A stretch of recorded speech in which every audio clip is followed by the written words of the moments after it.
नमस्कार, ND news की विशेष सुर्खियों में आपका स्वागत है। ऋषि मुनियों की तपोभूमि कहे जाने वाले उत्तर प्रदेश के गोंडा जिले में आज हम आपको एक संत की दुर्दशा दिखाएंगे।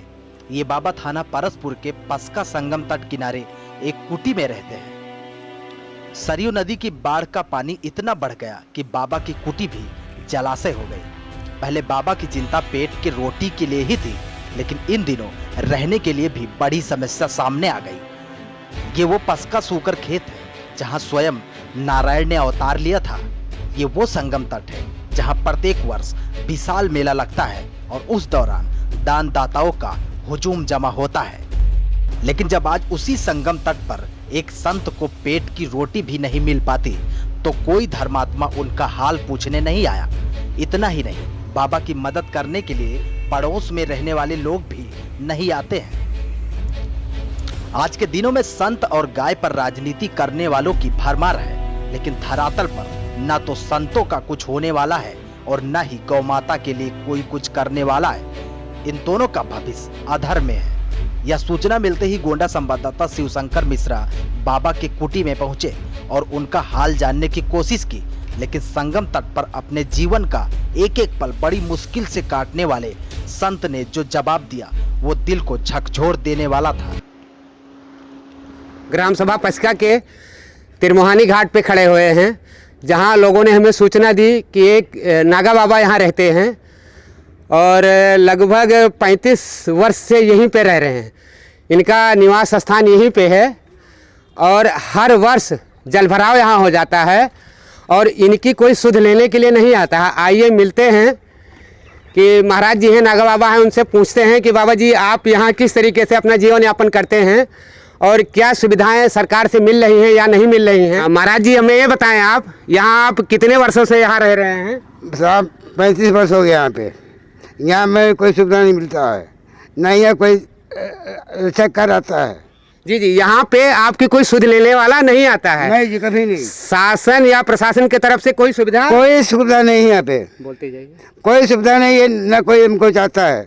जी जी, यहाँ पे जैसे आपकी दिनचर्या यहीं पे बीतती है, तो आपका भोजन की व्यवस्था या पूजा स्थल है जो आपका यही है?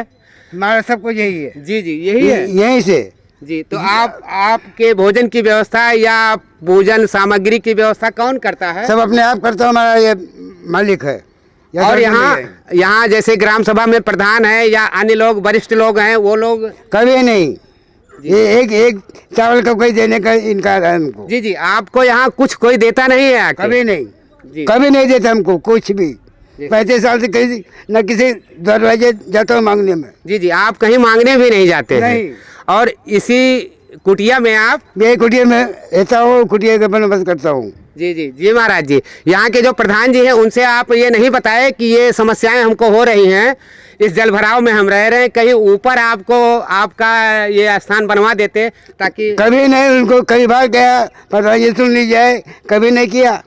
न ऐसे कर दिए, कहे थे एक कॉलोनी दे दो, वो भी नहीं दिए। जी जी, आपने कॉलोनी के लिए प्रधान जी से कहा कि हमको यहाँ पे एक आवास की व्यवस्था कर दी जाए, और प्रतिवर्ष यहाँ पे जलभराव हो जाता है और ये महाराज जी का जो निवास है ये जलमग्न हो जाता है। इस समय हम उसी स्थान पे हैं जहाँ पे जलभराव है। ये महाराज जी हैं और अपनी समस्याएं महाराज जी और भोजन की व्यवस्था आप कहाँ बनाते हैं? अपना अंदर बना लेते हैं, कहीं मिल गया तो बना लिए, नहीं तो ऊपर से।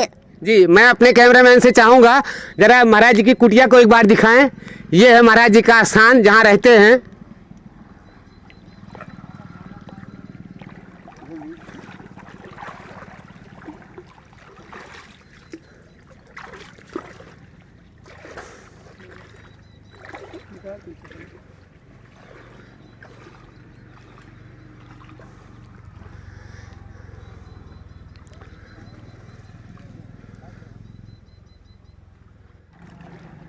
और एक स्थान ये बना हुआ है, सामने दिखाएं इधर।